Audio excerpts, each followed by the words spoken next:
On May 24th, 2025, I traveled to Birmingham, Alabama, and suffered numerous hours at various airports to attend the Deep South Convening, a gathering of writers, literary nonprofits, journal publishers, book publishers, writing programs, and funders, with the aim to listen to writers speak about what they need to thrive, understand the work that organizations and funders already do to support that goal, and synthesize findings to develop and grow bold new initiatives that nurture and embolden writers who live or work in the American South. It was an absolutely thrilling and empowering experience I won't soon forget, not least of all because I had the joy of experiencing it alongside my friend, poet and fellow Artist 360 grantee Elizabeth Muscari. I'm excited to share some of what we learned in this conversation.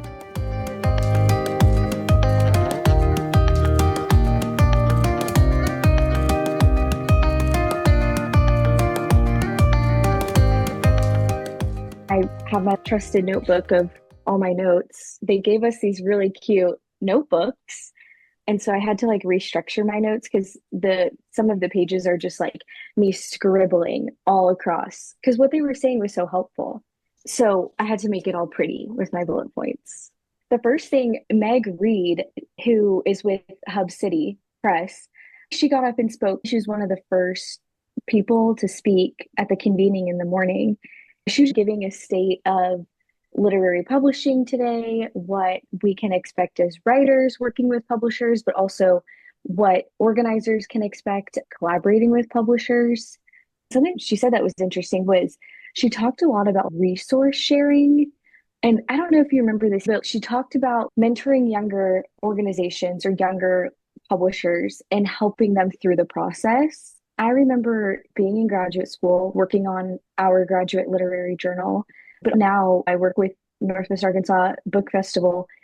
So much of what you learn is from people who have done it before you. Like if you're trying to publish a literary journal, an anthology, if you're trying to put together a book festival, whatever it is, it's helpful to hear from people who've gone through it before you so that you don't have to make the same mistakes at the same time. Understand okay, if I really want to get this specific grant, what are the steps that I need to take to get myself to that level? She brought up the idea of a resource sharing document. I'm sure something like that exists, but especially for us in the Mid-South region, we're interesting because we're in Northwest Arkansas, but we're kind of in a multi-state region. We're part of the South. Some of us consider to be part of the Midwest. We're part of the Mid-South. We can also be part of kind of that US South Central area with Texas and Oklahoma. Something I'm taking away as someone organizing in literary and wellness spaces is that resource sharing document. Can something like that be created or distributed for Arkansans specifically, or for people in this kind of weird multi-state region? So I thought that was super interesting. Yeah, absolutely. So I wrote down two things that Meg said. One Mhm. was that there's only 7 full-time reviewers in the US. Yes, that was crazy. And that was while she was going over the discrepancies of media coverage and the shortcomings of media coverage Mhm. right now. I feel like that also resonated with a lot of people in the room because Mhm. somebody else brought it up after she said it. And I don't think I wrote it Mhm. down until the second person brought it up. You're like, oh, okay, wait, this is definitely resonating. Yeah, absolutely. And then also she said that, and this was part of the latter presentation that she did toward the end. She said, in every room we're in, we need to be advocates of our work. Mhm. And I thought that was powerful. Yeah, she was phenomenal. Big shout out to Meg. Along the lines of those 7 full-time reviewers in the United States, you also have to think about when we have so few resources, people who are serving as resources to the literary community, they're talking about people's work, they're reviewing, they're consuming all these different things that are being published. What does that do to the diverse landscape we're trying to create in the literary world? 7 people can only do so much. At least the reviews that I've read, people are doing phenomenal work. But to have only 7 full-time reviewers, you can't possibly cover the amount of literature and contemporary work that people are creating. That to me kind of stunned me. But at the same time, I was like, what's the consequence of this? I think a lot of it too is we lose getting to be exposed to a lot of new voices because we might not come into contact with their work in another way. How do we find those ways? If we only have 7 full-time reviewers, how do we get people's work reviewed, publicized, or displayed? What you're doing, Heba, for example, is extremely valuable because you're talking with the writers. You might not be doing a formal review write-up, but you're getting to hear from them and go over their work and review it with them together. So, I mean, props to you for helping bridge some of those gaps in the literary world. Absolutely. Thank you. Yeah, of course.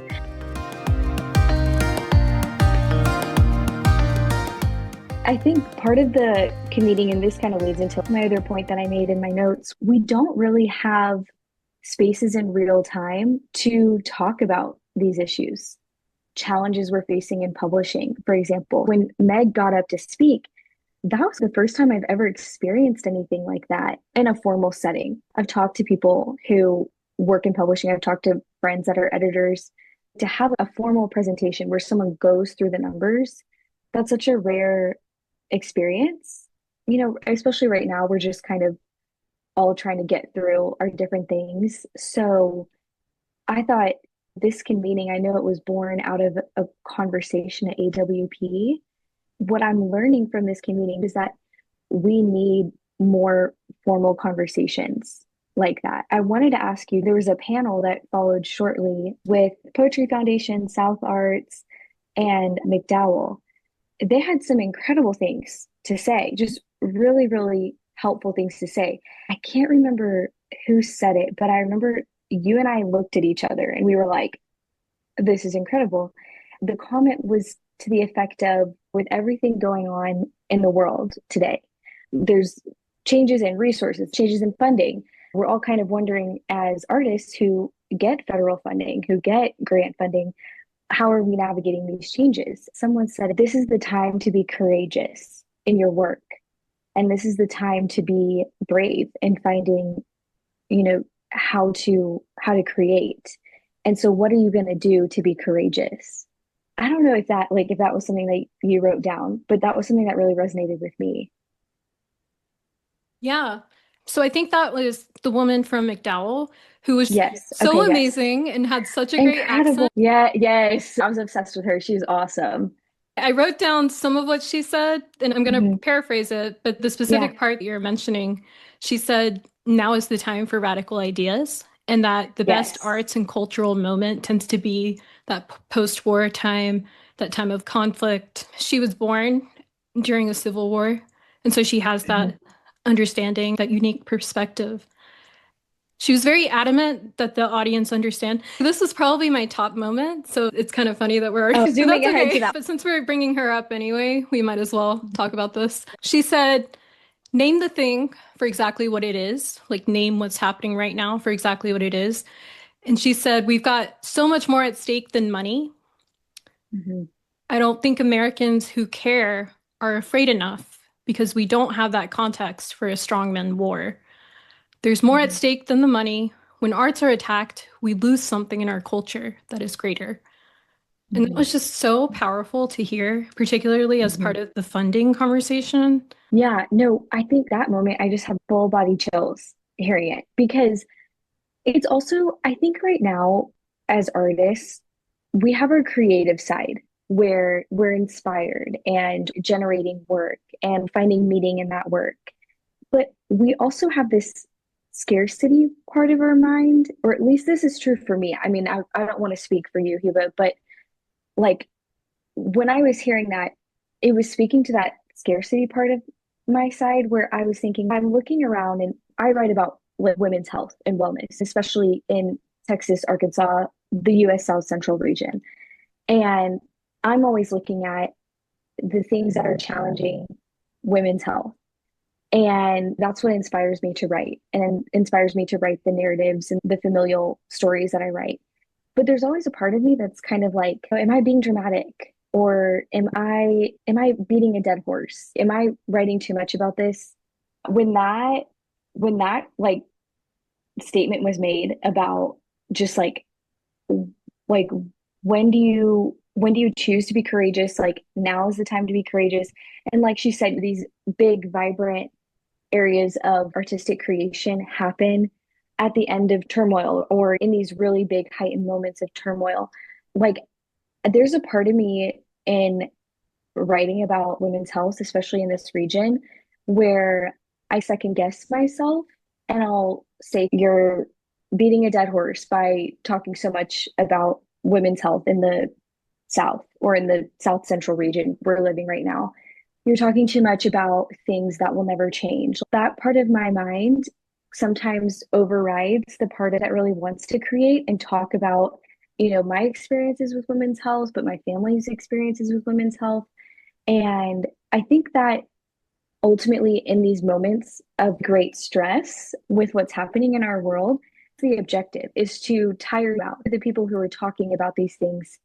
I started to think about that, where I was kind of just like, I think being courageous for me means continuing to write poetry about this subject. That's kind of what I got out of what she was saying in my own practice.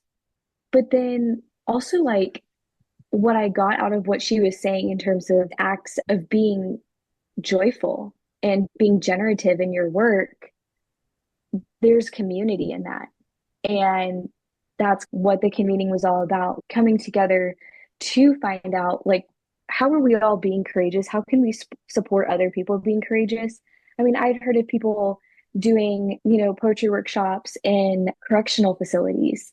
And I heard about people doing, women's readings with underrepresented voices. Those are projects that we often hear about that are getting defunded or they're not getting support.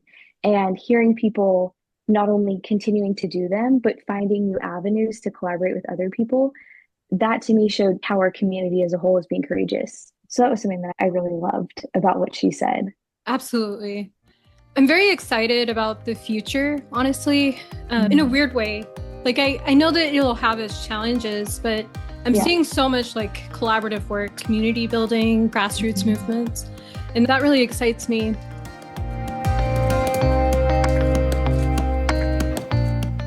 The quote that stuck out to me, another great presenter, Jason McCall, who is a poet. And during his closing poem, Jason said, "There's a lot of people who don't want rooms like this to exist." And he was just like speaking about like the oppressive forces that are at play in the US, how anti they are to movements like these in the South in particular. He was phenomenal. He gave two readings at the beginning and at the end. The one at the end, I can't remember the title of his poem, but it was kind of like an occasional poem. It began like when, and it was about an experience the speaker's having with speaking to someone on the phone, and they can't tell that the speaker's from Alabama just based on, accent or the words that the speaker's using. And I think of that in relationship to what he said, that there's people that don't want these rooms to exist. A lot of people place expectations on Southern writers. Oftentimes, you'll hear a Southern writer and they don't sound Southern, or they're not writing about living in the South. They don't fit the expectation that some people expect Southern writers to behave a certain way, write a certain way, look, talk, dress a certain way. So I think that is an act of resistance against all those people who don't want Southern writers to exist or Southern writers' spaces to exist. You don't have to up the Southern per se. Like, you don't have to come into a room and I wore cowgirl boots for the convening, but that's totally separate. You don't have to come into a room in a cowboy hat and cowgirl boots and a bolo tie. And you're like, yep, I'm from the South. I'm a Texas writer. You can do that if that's your style, but like, you shouldn't have that expectation. You walking into a space of Southern writers means that you are able to be yourself, to dress how you want, act how you want, because that's part of the resistance. And I don't know if any of that really makes sense. But when he said that, it was kind of a freeing moment for me too, because I was like, you know what? We are facing limited resources right now in the South for Southern arts, but especially in Southern literary arts. we have no choice but to act like ourselves and to be authentic in order to attract that true community that's going to support and create grassroots movements. I think it was John T who was talking about this, but the South is like home to grassroots literary organizations. There's so many that have started here, and have institutional support now, but like I'm thinking of Virginia Quarterly Review, Oxford American, Swanee Review. They've paved the way for newer organizations, publications, or new lives of these publications that we see. There was someone in the room that had just started a literary press. Chuck Reese was talking about Salvation South, his publication, Voice Uphold with Southland's monthly newsletter. And that to me shows vibrancy. These rooms are existing and people are adding into these rooms too. And they're adding uniquely Southern voices that don't match the national stereotype of the South. And that was so exciting to hear, but it's also hopeful to see all these new things happening. The McDowell woman said that times are Mhm. changing, and 10 years ago, someone like her wouldn't be sitting here. Things have shifted in this country. The demographics are against whatever they're trying to do. She said this before Jason's performance, and she said, time will do its magic. Essentially, she was getting at that times are changing and things are getting better in this country. For all demographics, the time is ripe for diversity to flourish. You have more high wealth individuals moving from California to Florida than ever before. You have Which is more crazy. people and a much more diverse group in terms of all the demographics, not just in race, but also like age. You have a massive wealth transfer from older generations, the biggest in history. And we don't really have a plan for that. As Mhm. that transfer happens, we need to think about what our goal is and how we want to tap into that. Yeah, that was something that raised a question in me when she was talking about this generational gap and this wealth transfer. What does that mean for artists or the arts? I don't know if you had thoughts, Hiba, but it was something that just kind of made me perk up. Do you have any ideas? It excites me in a lot of ways. I think there's a lot of opportunity there. In Mhm. the same way that anytime that there's any sort of like social unrest within a certain demographic or group of people, those books or like those narratives tend to be sought out more. For example, in 2020, when Black Lives Matter was having a big moment, there were a lot of diverse books being picked up featuring Black characters. But of course, you have to follow through on those things. You Mhm. can't just blindly trust that the industry is going to take care of you. Because for better or worse, there were a lot of great things published, but also a lot of stuff that was rushed. There was, I don't know, I'm being careful and not saying too much. No, I get it. I totally get it. Yeah. But you get what Yeah. I'm saying, right? There were a lot of great diverse books coming out, but the quality was lacking in a Mhm. lot of Yeah. ways because of like Mhm. how fast people were pushing it out. I think sometimes it's a disservice to writers by the industry to rush their work when a solid revision process could make the work better and help those writers get noticed more. And at the time I'm referring to in 2020, there were a lot of executives of color hired who were later let go, in particular, Black executives. At the end of the day, Yeah. everything comes back to money, of course. And so, Yeah. especially if you live in a capitalist system, that's what it comes down to. And that's what excites Yeah. me about movements like these that feel more grassroots, where the funding isn't coming from the top down Yeah. and the communities are like supporting themselves. Yeah. Yeah. I used to work very, very briefly in nonprofit development. And something that we would talk about in development, and I worked mainly in development for literary, but also live regional theater. And when you were talking about, the money isn't coming from the top down, but rather it's, kind of stretched across, we would always talk about in development that in the newer generations that are coming into careers, they're starting to build independent lives. So right now it's kind of into like the oldest to the middle generation or middle ages of Generation Z I consider myself part of Generation Z, but I don't know if the younger Gen Zers would accept me. But, you have probably the oldest is like close to 30, all the way down until probably like 23, 24. Those individuals, they've done studies where they are more likely to donate or, do in-kind donations to organizations that have a clear mission and that they clearly understand their mission.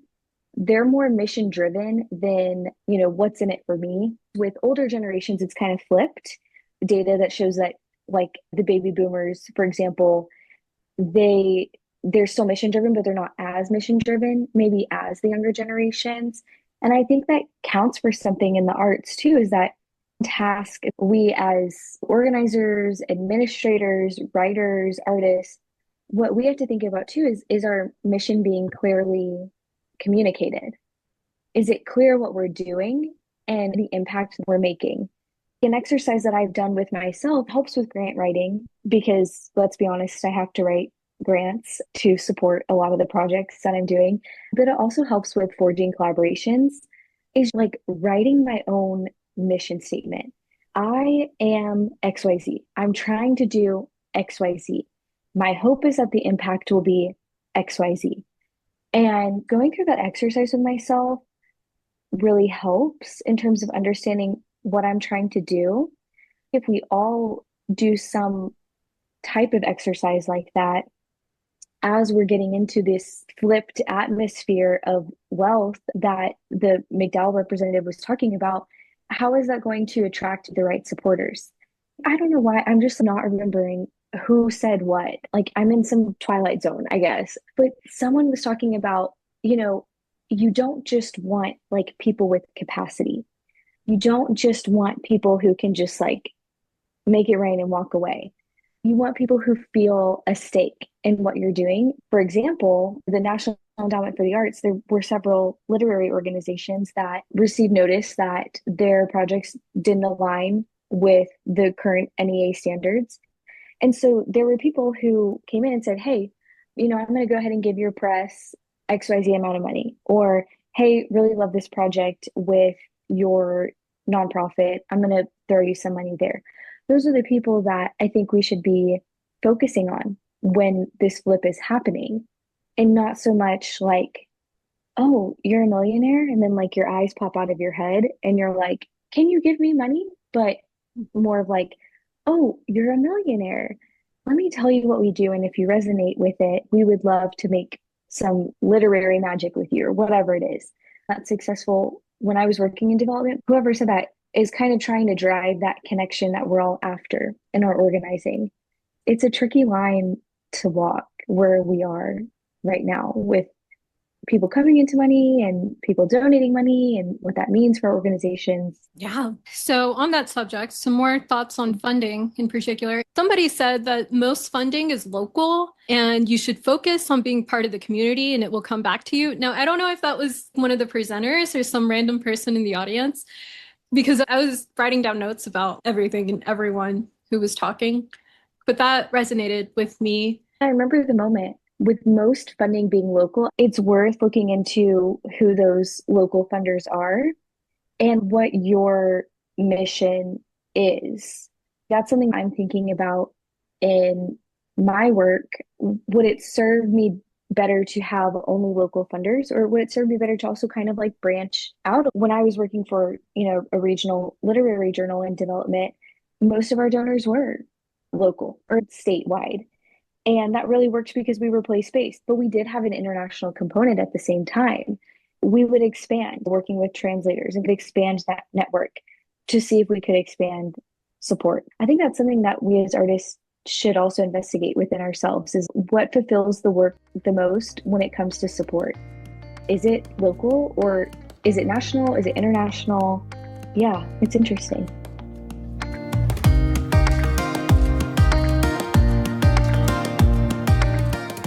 Later in the day, you brought this up during the funding panel. Mm-hmm. Someone said there's always been a lack of funding. What's changed is that we're being told what to create. And that's when mm-hmm. the woman from McDowell said, now is the time for radical ideas. Mm-hmm. Yeah. If you look at the history of this country, the United States has often been the place for innovation, institutional innovation, especially. Like I think of like Gatorade and how Gatorade came to me at University of Florida, I want to say, or Apple. We wouldn't have Apple without MIT, maybe, or University of Michigan. My memory is now just failing me everywhere. But, like I thought it was there was some little poetic justice about us talking about this, within an institution. But like innovation oftentimes has come because we have been in dire need of it. For example, with the COVID vaccines, that's medical innovation. That was biomedical innovation, using research that had already existed and kind of, engineering it. But, there's so many examples that you can think of with cars, with technology, with medicine, of how people have come together in this country to innovate to make people's lives better. And a lot of the times it's because we've really, really needed it in that moment. We still continue to need it. That panel, Maurice, our friends from McDowell and the funding organizations are exactly right that now is the time to innovate. What do we need to hear? And what do we need to be thinking about? Because we can create the same things over and over again, or we can find new ways to create new pathways. The representatives from South Arts were talking about how artists are finding ways to engage with other sectors. I'm a cross-sector writer. I work in writing, but I also work in public health research. Every day I work with biomedical engineers, neuroscientists, and psychologists. There's so many touch points. And I'm not just talking about in the discipline, but, like I've had people come up to me, hey, I work at a hospital and I really want to do a poetry workshop, or I'm a lactation consultant and I really would love to do like a reading for the women that I work with. Every industry right now is going through a transformational period. You especially see it in science and the arts. And arts and sciences have always gone hand in hand, in my opinion. So, what are the ways that we can talk to some of the other sectors or disciplines or fields that may be also feeling this strain on funding or these limited resources? And how can we capitalize on that innovation together? Maybe it is architects and poets working together on a new project, memoir writers working with biomedical engineers. There is a way to create and to innovate new ways too.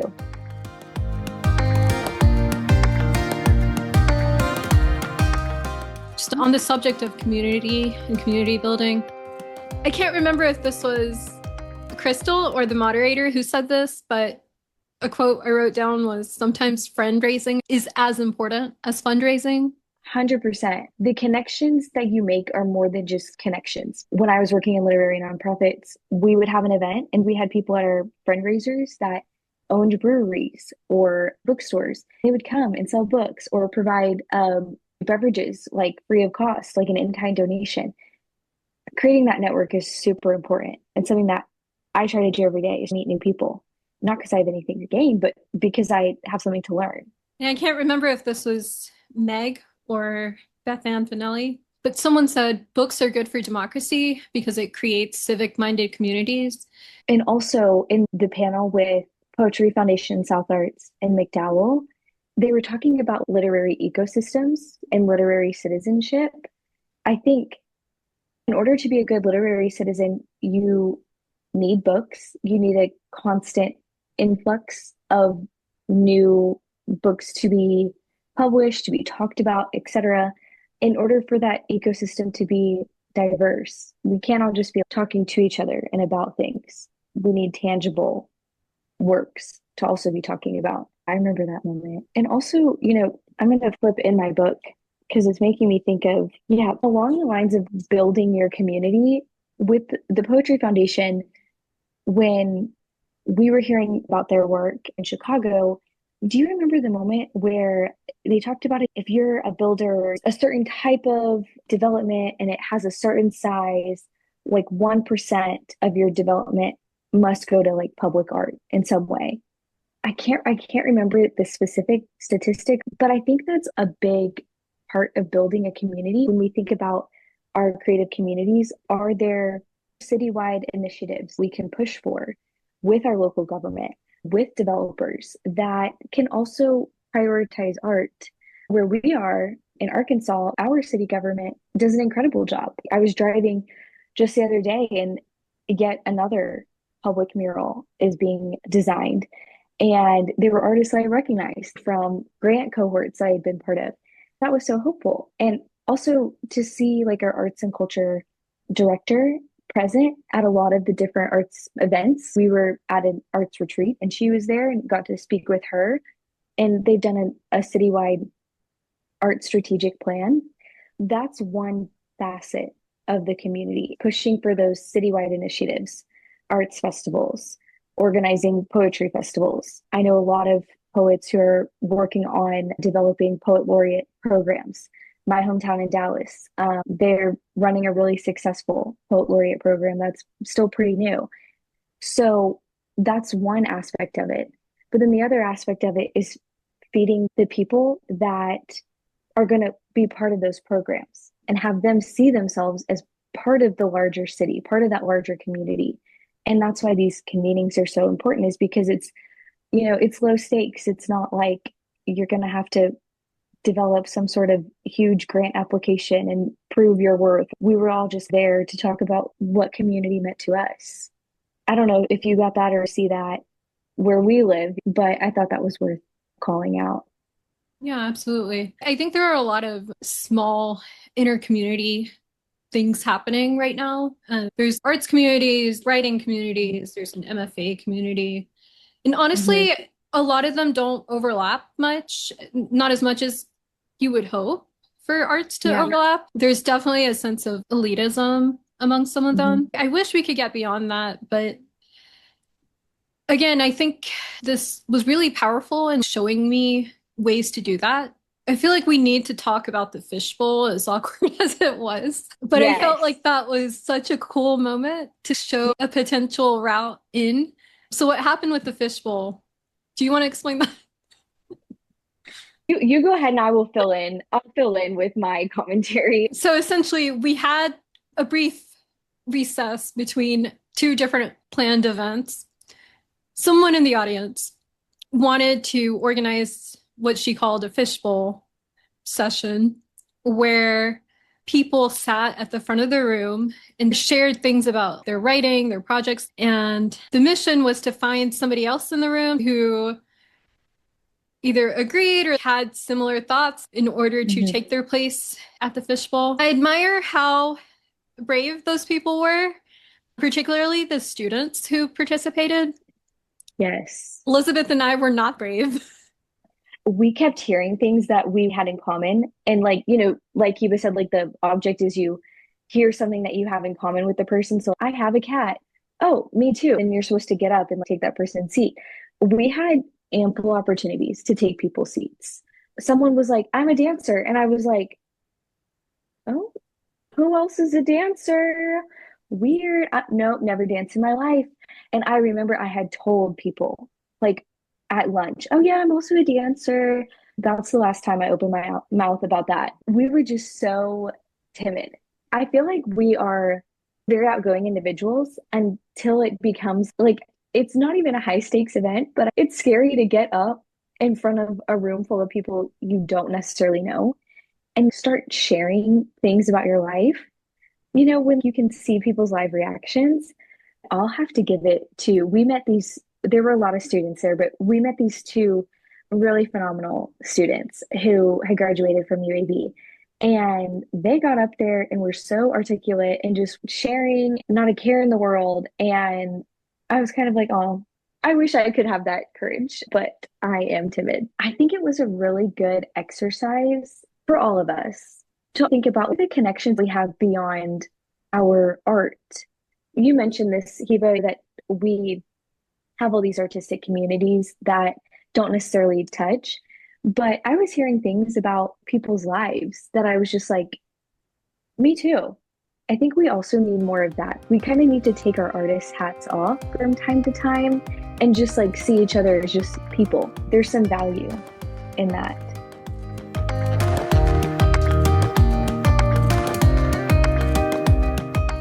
Let's talk about the subject of art in general. Some quotes that I wanted to share. Americans as individuals need to learn what art contributes to society, and that starts with arts education. Mm-hmm. Yeah. And then a very powerful moment, I think, for both of us was when somebody in the audience asked about the purpose of art after things like Hurricane Helene and other natural disasters. They asked what purpose art can serve in light of events like that. And Crystal said, when a disaster hits, a poem, essay, or novel isn't going to rebuild a house. It's not going to save the world. But art helps us to know that we have a world worth saving, which I thought was very powerful. That moment, I was waiting, Heba. That was my top moment. Crystal Wilkinson, she's incredible. She was the keynote speaker for a reason. That moment, I just had chills when we're trying to contextualize the world around us. Like early days of the pandemic, what were we doing? We were watching TV, reading books, doing creative activities. I had 400 coloring books I was working on. You turn to the artist to contextualize the pain and the fragmentedness that you feel, and then joy ensues. That's what broke open that moment for me, was like both the hammer and the nails and the art can exist simultaneously, and they build something for us and within us that are equally fulfilling to the soul. Yeah, that was the quote that I was going to bring up, was the art teaches us that it's a world worth saving.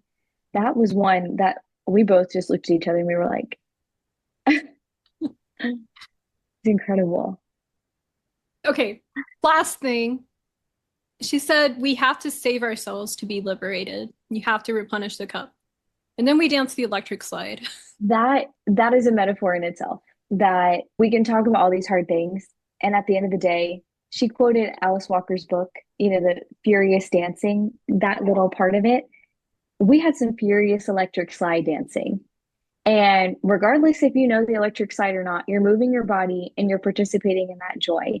And to me, that's what it's all about. Talk about the hard things and end the day with gratitude and joy that you have this life to write your truths.